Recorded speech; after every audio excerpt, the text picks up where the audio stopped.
ரோமர் 6ஆம் அதிகாரம் அதில் 23வது வசனம்.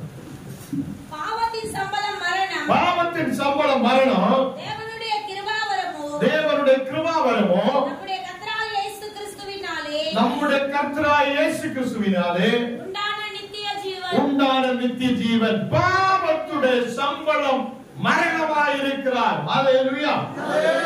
எத்தனை பேருக்கு புரியுது? ஆதாமும் ஈவாளும் பாவம் செய்ததனாலே உலகத்திலே முழுவன் மனிதனும் இன்னைக்கு மரணத்துக்கு நேராய் போய் கொண்டிருக்கிறார். தேவனிலிருந்து தூரமாய் வந்திருக்கிறார். இந்த நேரத்தில் கர்த்தருடைய வார்த்தை நம்மோடு கூட பேசுகிறது.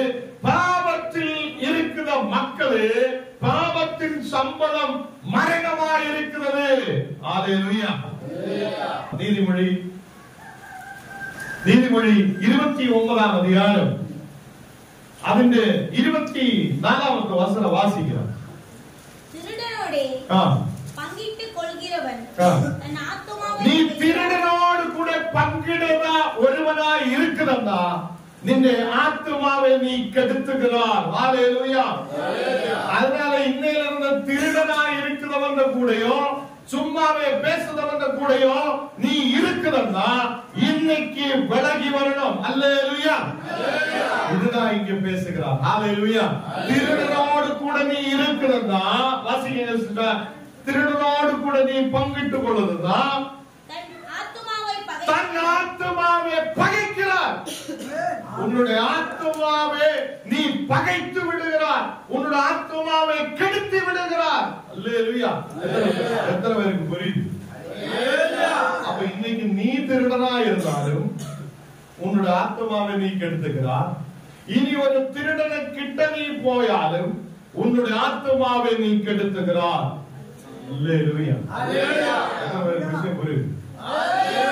நீ பரிசுத்தவானாய் இருக்கிறதா, நீ கர்த்தரோடு கூட இருக்கிறதா, திருடனை கிட்ட நீ போவே கூடாது. ஆமென். எத்தனை பேருக்கு புரிஞ்சாச்சு?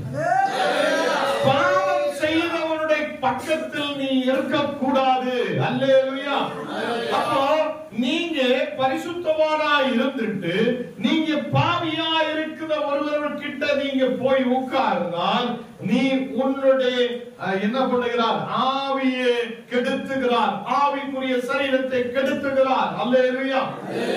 அப்ப இன்னைக்கு யார கூட இருக்கணும்? நீங்க தேவனோடு கூட இயேசுவோடு கூட இருக்கிற பிள்ளையாய் நீங்க மாற்றப்படும். பாவத்தின் சம்பளம் மரணமாய் இருக்கிறது. அப்போ நீங்க மரணமாய் இருக்க விரும்புதா, அந்த ஜீவனுக்குள்ள இருக்க விரும்புதா? நீங்க எது நீங்க நாடி வந்திருக்கலாம்? ஜீவனுக்குள்ள இருக்கிற பிள்ளைகளாய் ஞானம் நீங்களும் மாற்றப்படணும். ஹல்லேலூயா. அந்த 24ஆம் வசனத்திற்கு கீழே வாசிங்க. 24 வாசிங்க. சபதத்தை அவன் கேட்டாலும் சபதத்தை அவன் கேட்டாலும் காரியத்தை வெளிப்படுத்த மாட்டான். அவன் நல்ல சத்தியமான வார்த்தைகளை கேட்கும். யார் கேட்கும்? திருடன் கேட்கும். திருடன் நல்ல சத்தியமான வார்த்தைகளை கேட்கும். திருடன் நல்ல வார்த்தைகளை கேட்டாலும் அவன் என்ன பண்ண மாட்டேன்?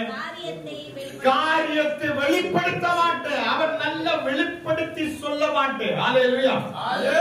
இப்போ உங்களுக்கு தெரிஞ்ச விஷயம் என்னன்னா, உங்களுக்கு புரிஞ்ச விஷயம் புரியுதா? சத்தியமான வார்த்தைகள் திருடனும் கேட்கும். கேட்டதற்கு அப்புறம் அவன் நல்ல வழியில் அது சொல்லி தர மாட்டேன், அது சொல்ல மாட்டேன், அதை செய்ய மாட்டேன். அல்லேலூயா. அப்ப திருடனா இருக்கிறவர்கிட்ட நீங்க போகும்போது உங்களுக்கு என்ன நடக்கும்? உங்களுக்கு என்ன நடக்கும்? நீங்க உங்களோட ஆவிக்குரிய சரீரத்தை கெடுத்து விடுகிறார். ஆமென். ஹல்லேலூயா. ஹல்லேலூயா. இந்த நாடுகளில் நீங்க ஆவிக்குரிய நிலையில் இருக்க விரும்புதா, அத மரணத்துக்கு நேராகி போக விரும்புதா? நீங்க ஆவிக்குரிய மக்களாய் வாழ்வதற்காக விரும்பி வந்திருக்கிறார். ஹல்லேலூயா. இப்போ இந்த நாடுகளில் கர்த்தருடைய வார்த்தை பேசுறது, நீங்க நல்லவராய் இருக்க விரும்பும் போது சில நேரத்தில் சாத்தான் சில திருடனோட வேஷத்தில் வரலாம். சாத்தானே திருடனாய் வரலாம். அதுதான் ஈவாளு கிட்ட வந்து சாத்தான் சொல்லுகிறார், ஆண்டவர் உனக்கிட்ட ஏதாவது கட்டளை கொடுத்திருக்கான். அல்லேலூயா. அவர் சொல்லுகிறார், ஆமா எங்களுக்கு கட்டளை கொடுத்திருக்கிறார், அந்த பழத்தை சாப்பிட கூடாது. அல்லேலூயா. எங்க போக கூடாதுன்னு சொல்லுதோ, எதை சாப்பிட கூடாதுன்னு சொல்லுதோ, அதை உன்னை சாப்பிட வைக்கும். அது உன்னை பார்வைக்கு நேராய் கொண்டு வரும். உன்னை கீழே தள்ளிவிட பார்க்கும். யார் பார்க்கும்? சாத்தான் ஒரு திருடனாய் உனக்கு முன்னாலே வரும். ஹalleluya. அப்போ நானும் நீங்களும் சாத்தானுடைய முன்னாடி தோற்று போகிறவராய் அல்ல, நாம் வெற்றி கொள்கிறவராய் முன்னாடி கடந்து வரணும். ஹalleluya. ஹalleluya. எத்தனை பேருக்கு புரிஞ்சுச்சு? ஹalleluya. அப்போ கிருபாவரம் உள்ள மக்களாய், கிருபையை பெற்றுக் கொண்ட மக்களாய் நாம் மாற்றப்படலாம். கிருபை என்றால் என்ன? தேவனுடைய அளவில்லாத அன்பு. அல்லேலூயா. தேவனுடைய அளவில்லாத அன்பு உன்னுடைய மேல் அவர் ஊற்றிக்கொண்டே இருக்கிறார். அல்லேலூயா. அளவில்லா அன்பை ஊற்றி ஊற்றி உன்னை பரிசுத்தப்படுத்திக் கொண்டே இருக்கிறார். பாவமான வாழ்க்கையில் இருக்கிற உன்னுடைய எல்லா பாவத்தையும் மாற்றி அவர் கிருபையால் அதை அழித்து விடுகிறார். அல்லேலூயா. எத்தனை பேருக்கு புரியுது விஷயம்? அது புரியாது இருக்குதா? கரெக்டா புரியுது. அல்லேலூயா. அப்போ இங்க நம்ம வாசிக்கும் போது 17ஆம் வசனம், அந்த ரோமர் 6:17, ரோமர் 6:17 வாசிக்கும். முன்னே நீங்கள் பாவத்திற்கு அடிமையாய் இருந்திருக்கிறார். இப்பொழுது உங்களுக்கு ஒப்பு கொடுக்கப்பட்ட உபதேசத்தின் சட்டத்திற்கு நீங்கள் மனப்பூர்வமாய் கீழ்ப்படிந்திருந்ததினால் இந்த நாடுகளில் உங்களுக்கு ஒரு சட்டத்தை கொடுத்திருக்கிறார். உங்களுக்கு சிலரை கீழ்ப்படுவதற்காக சிலரை ஆண்டவர் சொல்லி இருக்கிறார்.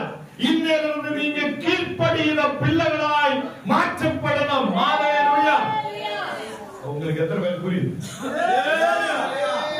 இன்னைக்கு ஞானஸ்நானம் எடுக்கிற பிள்ளைகள், இன்னைக்கு திருவிருந்தம் எடுக்கிற பிள்ளைகள், உங்களுக்கு ஒரு சட்டத்தை ஆண்டவர் கொடுத்திருக்கிறார். எல்லா ஞாயிற்றுக்காலமும் ஆண்டவர் ஆராதிக்க வரணும், தேவனுடைய ஆராதனையில் இருக்கணும், வசனம் வாசிக்கணும், எல்லா நாளும் ஜெபிக்கணும், ஆண்டவரோடு கூட இருக்கணும் என்கிற ஒரு சட்டம் நமக்கு இருக்கிறார். அல்லேலூயா. அப்ப இதை காப்பாற்றி முன்னாடி போகிற பிள்ளைகளாய் நாம் ஆயிருக்கணும். அல்லேலூயா. முன்னவே நீங்க பாவத்தில் இருந்திருக்கிறார். முன்னவே நீங்க எங்க இருந்திருக்கிறார்? பாவத்துக்குள்ள இருந்திருக்கிறார். பாவத்துக்குள்ள இருக்கும் போது நீங்க திருடரோடு கூட ஒத்து போய் கொண்டிருந்திருக்கிறார், பாவிகளோடு கூட ஒத்து போய் கொண்டிருந்திருக்கிறார். இப்போ நீங்க அதை விட்டுட்டு திரும்பி ஆண்டவரோடு கூட ஆண்டவருடைய கூடாரத்துக்குள்ள வந்திருக்கும் போது நீங்க ஆண்டவருடைய கூடாரத்துக்குள்ள இருக்கிற பிள்ளைகள். அல்லேலூயா. எந்த அசுத்தங்களும் தீண்டாதபடிக்கு, யாரும் உங்களை கீழே தள்ளி விடாதபடிக்கு, சாத்தான் உங்களை தொடாதபடிக்கு ஆண்டவர் உங்களுக்கு பெரிய அபிஷேகத்தை ஊற்றி அவர் உங்களை பலப்படுத்திக் கொண்டிருக்கிறார். ஹalleluya. புரியுது விஷயம்? புரியுது? ஹalleluya. அப்ப கர்த்தர் உங்களை பாவத்திலிருந்து மீட்கொண்டு வந்திருக்கிறார். ரோமர் 6:17 வாசிக்கிறோம். உங்களோட வாசிக்கிறோம். ரோமர் 6:17 17. முன்னே நீங்கள் பாவத்திற்கு அடிமையாயிருந்தோம். இப்பொழுது உங்களுக்கு ஒப்புவிக்கப்பட்ட உபதேசத்தின் சட்டத்திற்கு நீங்கள் மனப்பூர்வமாய் கீழ்ப்படிந்திருந்தீர்கள். இப்போ நீங்க மனப்பூர்வமாய் கீழ்ப்படிந்தால் அல்லேலூயா. தேவனுக்கு ஸ்தோத்திரம். ஹalleluya. நீங்க என்ன செய்யணும்? உங்களுக்கு உபதேசம் கொடுத்திருக்கிறார், சட்டங்கள் கொடுத்திருக்கிறார், எப்படி எல்லாம் நடக்கணும்னு சொல்லி இருக்கிறார். அதை தவிர்த்து விட்டு நீங்க போயால் உங்களுக்கு மரணமான கஷ்டம் உங்களுக்கு வரும். அதிலே நிலைத்திருந்தால், ஆண்டவரே தேடி அதே இதில் இருந்தால் நீங்க நித்திய ஜீவனை அடை. அல்லேலூயா. உங்களுக்கு நித்திய ஜீவன் வேணுமா? மரணம் வேணுமா? நித்திய ஜீவனிலேக்கு நாம் கடந்து வரணும். அதுக்கு என்ன செய்யணும்? அவருடைய கட்டளைகளை பின்பற்றணும், அவருடைய உபதேசத்தை பின்பற்றணும். கர்த்தருடைய உபதேசத்தை பின்பற்றுகிற பிள்ளைகளாய் நாம் மாற்றப்படணும். ஹalleluya. அப்ப நீங்க இன்னிலிருந்து கர்த்தருடைய கட்டளைகளை பின்பற்றணும். அதை மனப்பூர்வமாய் செய்யணும். மனப்பூர்வமாய் பின்பற்றலாம். ஹalleluya. அப்படி இருக்கும்போது நீங்க பாவத்துக்கு அடிமைப்பட மாட்டீங்க. நீங்க திருடனுக்கிட்ட உட்கார மாட்டீங்க. என்ன சொல்லி என்ன செய்யணுமா? ஆண்டவர் சொல்லி இருக்கிற பரிகாசிகள பக்கத்தில் இருக்காது. பாவிகளை விட்டு நீ என்ன பண்ண? தூரமாய் விலகு. ஹalleluya. நீங்க பாவிகள பக்கத்தில் போய் என்ன ஆகும்? உங்களுடைய ஆத்மாவை நீங்க கெடுத்து விடுகிறார். அல்லேலூயா. இன்னையிலிருந்து உங்களுடைய ஆத்மாவை கெடுத்தவராய் அல்ல, நீங்க பலப்படுத மக்களாய், ஆவிக்குரிய அபிஷேகம் இருக்கிற மக்களாய் நீங்க முன்னாடி வரப்போகிறார். அல்லேலூயா. இன்னைக்கு பரலோகத்தில் மிக சந்தோஷம் என்னன்னா 3-4 பேரு இப்ப திரும்பி போட்டு அப்படியே பாவத்துக்குள்ள போய் அந்நிய தேவர்களை வணங்கி இப்ப திரும்பி வருதா இந்த சூழ்நிலை. அல்லேலூயா. நீங்க சொல்லணும், ஆண்டவரே இனிமே உன்னுடைய கட்டளைகளை மட்டும் மனப்பூர்வமாய் பின்பற்றுவேன்.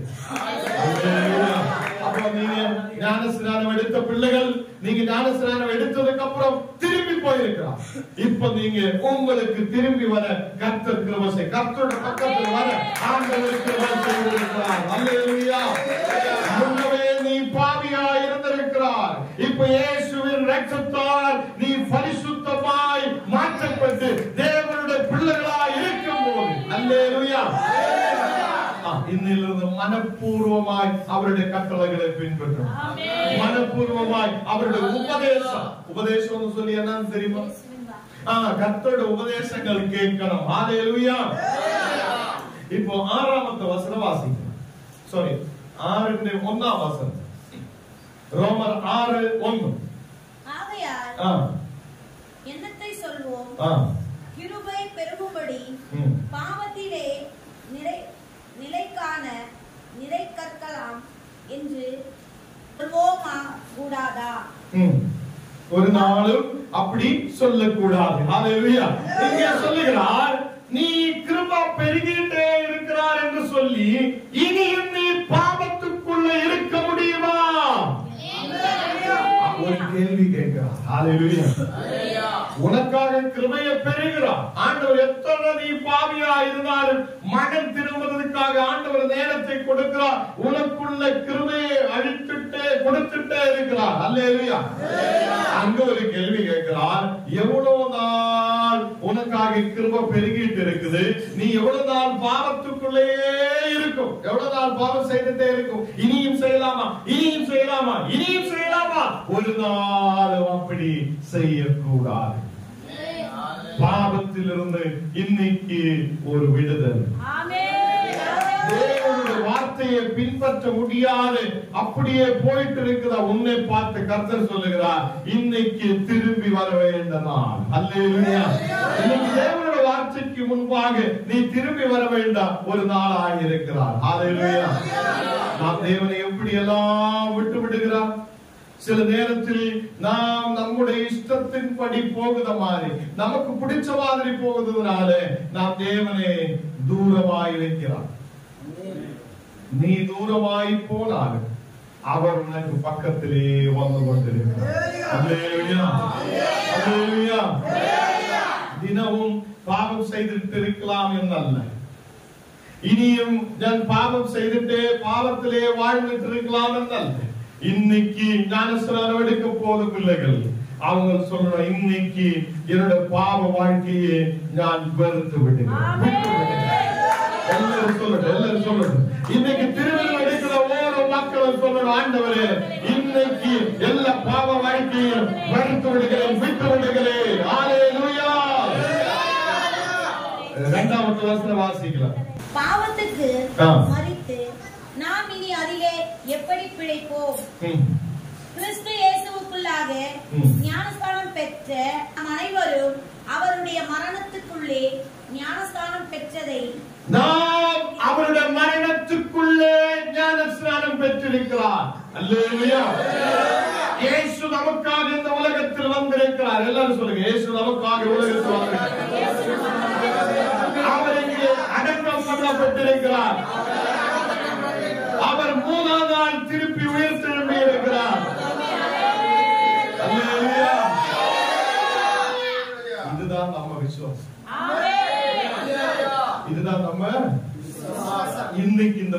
அங்கே அறிக்கையிட போகிறார்.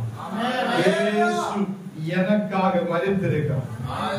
இயேசு எனக்காக உயிர் தெழும்பி இருக்கிறார். இதுதான் உன்னுடைய விசுவாச அறிக்கை.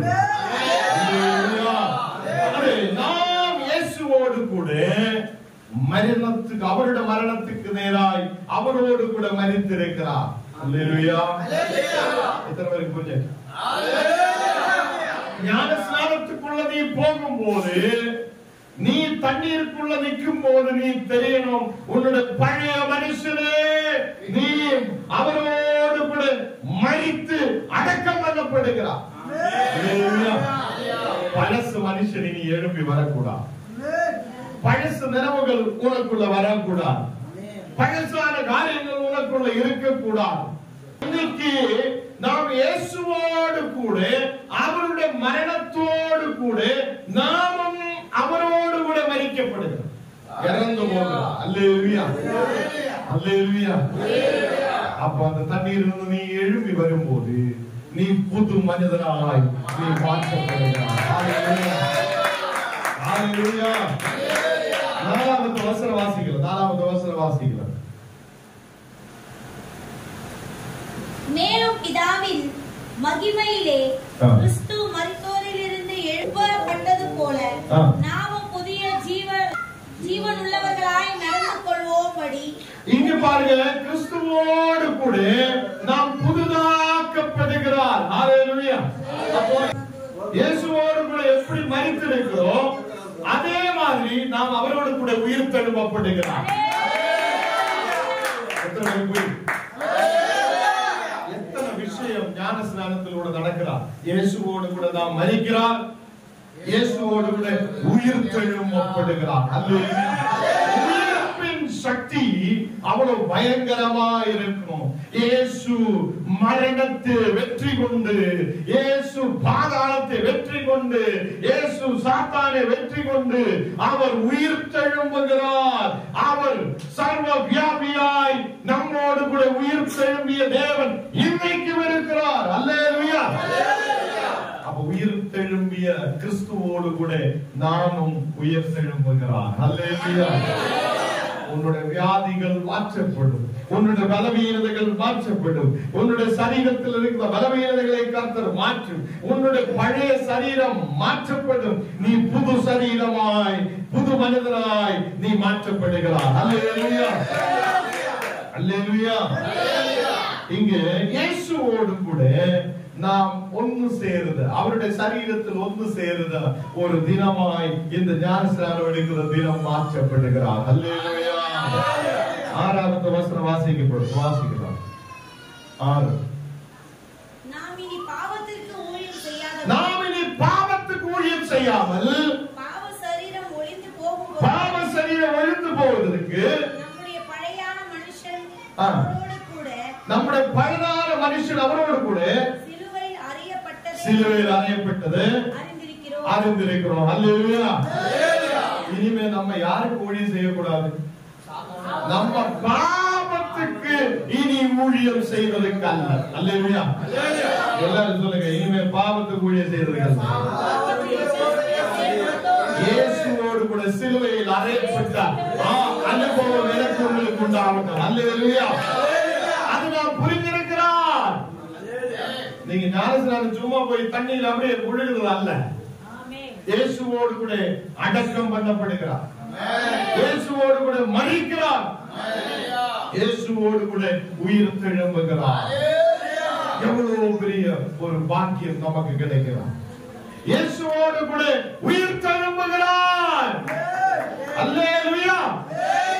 சத்தமா சொல்லுங்க. அப்போ இன்னையிலிருந்து நீங்க சிலுவையில் அறையப்பட்ட கிறிஸ்துவே நீங்க நினைக்கணும். அல்லேலூயா. நேற்று வரைக்கும் கொஞ்ச நேரம் முன்னாடி வரைக்கும் பாவத்தை நினைத்து கொண்டிருக்கிறார். இன்றிலிருந்து சிலுவையில் அறையப்பட்ட கிறிஸ்துவே நாம் நினைக்கிறார். அல்லேலூயா. அதுக்கு கீழே உள்ள வசனம் வாசிக்கலாம். 8வது வசனம் வாசிக்கலாம். 8. ஆகையால் கிறிஸ்துவுடனே கூட நாம் மரித்தோமானால் அவருடனே கூட பிழைத்திருப்போம் என்று நம்புகிறோம். நாம் கிறிஸ்துவோடு கூட மரித்திருக்குமானால் நாம் அவரோடு கூட பிழைப்போம் வைப்போம். அல்லேலூயா. ஞான ஒரு வார்த்தை சொல்லுது, நீங்க உலகத்தில் ஏதோ மனிதனை தேடி போறதுக்கு அல்ல, நீங்க உலகத்துல மனிதன் மேல் ஆசை வைக்கிறதுக்கு அல்ல, நீங்க ஒரு நாள் கிறிஸ்துவின் மேல் ஆசை வச்சு பாருங்க. கிறிஸ்து உங்களை வாழ வைப்பார், கிறிஸ்து உங்களை உயர்த்துவார், கிறிஸ்து உங்களை மகிமையான நிலையில் உயர்த்துவார். அல்லேலூயா. எத்தனை புரியுது?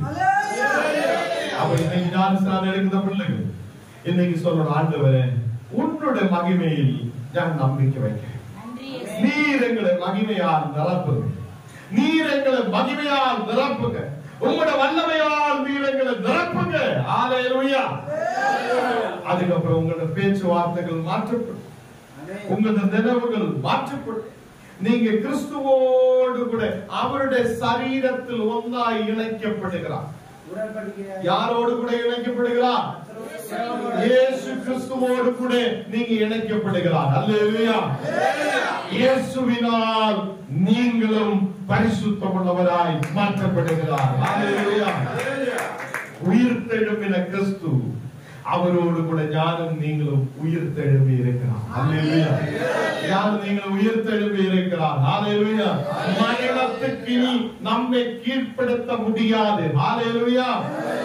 அதுக்கு அர்த்தம் இனி நம்ம மரிக்க மாட்டேன் அல்ல. ஆண்டவர் முன்னாடியே சொல்லி இருக்கிறது, ஆதாமுடைய பாவத்தால் எல்லாரும் இறந்து போகிறார். ஞானம் இறக்கும், நீங்களும் இறந்து போகும், நம்ம எல்லாம் இறந்து போகும். என்னாலும் இயேசு கிறிஸ்துவினாலே நீங்க நித்திய ஜீவனை அடையுவார். நமக்கு எல்லாம் தெரிஞ்ச விஷயம், நம்ம இறந்து போகிறார், அவ்வளவுதான் தெரியும். இயேசுவினாலே கடைசியிலே ஒரு ஆதாம் இருக்கிறார், அதுதான் இயேசு. அல்லேலூயா. இயேசுவினால் நீங்க நித்திய ஜீவனை அடையும். அவர் புது சரீரத்தை கொடுக்க முடிந்த தேவனாய் இருக்கிறார். அல்லேலூயா. அல்லேலூயா. அப்போ இங்க 14வது வசனம் வாசிக்கிறோம். நீங்கள் நியாயப்பிரமாணத்துக்கு கீழ்ப்பட்டு இராமல் கிருபைக்கு கீழ்ப்பட்டு இருக்கிறபடியால் பாவம் உங்களை மேற்கொள்ள மாட்டாது. இங்கே சொல்லுகிறார், நீங்க கிருபையில் நிலைத்து நிற்கிற பிள்ளைகளாய் மாற்றப்படணும். அல்லேலூயா. நீங்க கிருபையில் நிலைத்து நிற்கும் போது பாவம் உங்களை சரீரத்தை ஆட்சி பண்ண மாட்டேன், பாவம் உங்களுடைய சரீரத்தில் மேல் கிரியை செய்ய மாட்டேன். அல்லேலூயா. எத்தனை பேர் விரும்புகிறார்? எத்தனை பேர்? அல்லேலூயா. இந்த விஷயம், இந்த வசனம் எல்லாருக்கும் புரிஞ்சிருக்கா? இந்த நீங்க அடிமை அல்ல. யாருக்கு அடிமை இல்ல? சாத்தானுக்கு அடிமை அல்ல, பாவத்துக்கு அடிமை அல்ல. நீங்க அடிமையா இருக்கிறதை விட்டு நீங்க வெளியில் வரணும். 20 வருஷமாய சபை, நீங்க 20 வருஷம் இல்லைன்னா போட்டோம் 10 வருஷமாய சபை இருக்கட்டும். இந்த 10 வருஷத்தில் உங்களுக்கு எவ்வளவு பெரிய வளர்ச்சி வரணும்னு தெரியுமா? அந்த வளர்ச்சி உங்களுக்கு வராமல் இருக்கிறார். அதுக்கு காரணம் நீங்க முழு மனதோடு தேவனுக்காக நிக்காமல் இருக்கிறதுனாலதான். ஒரு வட்டி நம்ம இயேசுவுக்காக ஃபுல்லா விட்டு கொடுத்து பாருங்க. அல்லேலூயா. நீங்க வளருவார், கர்த்தர் உங்களை வளர வைப்பார். அல்லேலூயா. கர்த்தர் உங்களை வளர வைப்பார். அல்லேலூயா. நம்ம புத்தியால செய்யலாம் நினைச்ச ஒன்றும் செய்ய முடியாது. கர்த்தருக்கு புரியுது. 7வது வசனம், நீங்கள் ஒருவருக்கு ஒருவர் வழக்காடுகிறது எந்த விதத்திலும் குற்றமாய் இருக்கிறது, எந்த விதத்திலும் குற்றமாய் இருக்கிறது. அப்ப இந்த இடத்துல நீங்க ஐயோ ஆண்டவரே, நான் வேதத்தை பின்பற்றிட்டு இருக்கிறோம், நான் வேதத்தை தான் பின்பற்றுறோம், நான் பரிசுத்தமான இருக்குதா, நான் இப்படிதான் போயிட்டு இருக்கிறான்னு சொல்லு. நீங்க எல்லாம் சும்மா தான் சொல்லு. நீங்க உண்மையாய் தேவனுடைய வார்த்தை பின்பற்றுறதா இந்த இருந்து வழக்காடுதலை நிப்பாட்டும். கர்த்தருடைய பிள்ளையாய் மட்டும்தான் வாழ போகிறார். எங்களுக்குள்ள இனி சண்டை பிரிவினை, இனிமே வழக்காடுவதொன்றும் இருக்க மாட்டேன். அல்லேலூயா. எத்தனை பேர் ஒப்பு கொடுக்க போகுது? எல்லாரும் எழுந்து நிற்கணும். கண்ணுகளை மூடலாம், நாம ஜெபிக்கலாம். ஆண்டவரே, இவ்வளவு நேரம் உங்களுடைய வார்த்தைகளை கேட்க நீர் கிருபை செய்தீரே, அதுக்காக நன்றி. நாங்கள் இப்போ ஆண்டவரே உம்முடைய பாதத்தில் வருகிறோம். நாங்கள் ஒப்புரவதாக எல்லா சகோதரர்களுக்கிட்ட சகோதரிமார்கிட்ட நாங்கள் பேசப்பட, சண்டைகள் பிரிவினைகள் மாற்றப்பட நீர் இன்னைக்கு எங்களோடு பேசியதுக்காக ஸ்தோத்திரம். ஆண்டவரே, இன்னைக்கப்பா இந்த மக்களை நீர் பலப்படுத்தும், நீர் பலப்படுத்தும். ஆவிக்குரிய நிலையில் முன்னாடி போக நீர் எங்களுக்கு கிருபை செய்ததற்காக ஸ்தோத்திரம். நாங்கள் இனிமே பாவத்துக்குள்ள இருக்கிறவர்களாய் அல்ல. ஆண்டவரே, கிருபை பெருகி கொண்டிருக்கிற இந்த நாடுகளில் கிருபையால் நாங்கள் ரட்சிக்கப்பட, பாவத்தை வெறுத்துவிட நீர் கிருபை செய்ததற்காக ஸ்தோத்திரம். இங்கே இருக்கிற ஒவ்வொரு மக்கள் மேலும் ஒரு அபிஷேகத்தின் வல்லமை இறங்கட்டும், தெய்வீக பிரசனம் இறங்கட்டும், தெய்வீக கிருபை இறங்கட்டும். ஒரு தெய்வீக அபிஷேகத்தால் இந்த மக்களை நிரப்புவதற்காக ஸ்தோத்திரம். இருளுகள் மறையட்டும், பலவீனங்கள் மறையட்டும், எல்லா சோர்வுகள் இயேசுவின் நாமத்தில் ஹல்லேலூயா. இயேசு உங்களை தொடுகிறார், இயேசு உங்களை தொடுகிறார், இயேசு உங்களை தொடுகிறார். நீங்களை வளர வைக்கிற தேவன் மனிதர்கள் அல்ல, நீர் மனித குமாரனாய் எங்கள் மத்தியில் இறங்கி வந்தார். இயேசு எங்களை வளர வைப்பார். ஹல்லேலூயா.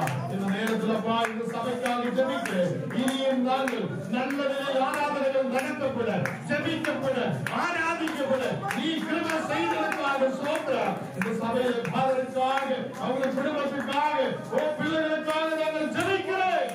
மக்கள் ஆசீர்வதிக்கப்பட, இனி தரிசனங்கள் பெற்றுக்கொண்டு முன்னாடி கடந்து வரப்பட நீ கிருபை செய்ததற்காக ஸ்தோத்திரம். இன்னைக்கு ஞானஸ்நானம் எடுக்கிறார் எல்லா மக்கள் மேல் உங்கள் வல்லமை ஊற்றப்படட்டும், தேவ பிரசன்னம் இறங்கி வரட்டும். எல்லா மக்களையும் நீ தொடர்பைக்காய் நன்றியோடு ஸ்தோத்திரிக்கிறேன். உண்மையோடு ஆண்டவரே அறிக்கையில நீ கிருபை செய்யும். இன்னைக்கு கர்த்தரே, நாங்கள் திருவருளுக்கு நேராய் கடந்து வரும்போது நீர் எங்களை பரிசுத்தப்படுத்துவோமா, நீர் எங்களை பரிசுத்தப்படுத்தும். நாங்கள் பாவிகளாய் குறவுள்ளவராய் இருக்கும்போது ஆண்டவரே நீர் எங்களோடு பேசியதுக்காக ஸ்தோத்திரம். எங்களது குறவுகளை நீர் மாற்றும், பலவீனங்களை நீர் மாற்றும், சண்டைகள் பிரிவினைகள் பாவங்கள் எல்லாவற்றையும் மாற்றி நீர் எங்களை பரிசுத்தப்படுத்தும். அன்புள்ள மக்களாய் இருக்க கிருபை செய்யும். தேவனுடைய அன்புள்ள பிள்ளைகளாய் நாங்கள் முன்னாடி கடந்து செல்ல கிருபை செய்யும். எல்லாரும் சொல்லட்டும், ஆண்டவரே உமது அன்பு எங்கள் மேல் இறங்கி வரட்டும், உமது அன்பு எங்கள் மேல் இறங்கி வரட்டும். எங்கள் தேவ சமாதானத்தால் நிரப்போம். தெய்வீக சமாதானம் உள்ள மக்களாய் இருக்க கிருபை செய்யும். இயேசுவின் நாமத்தில் கர்த்தாவே, ஆமென்.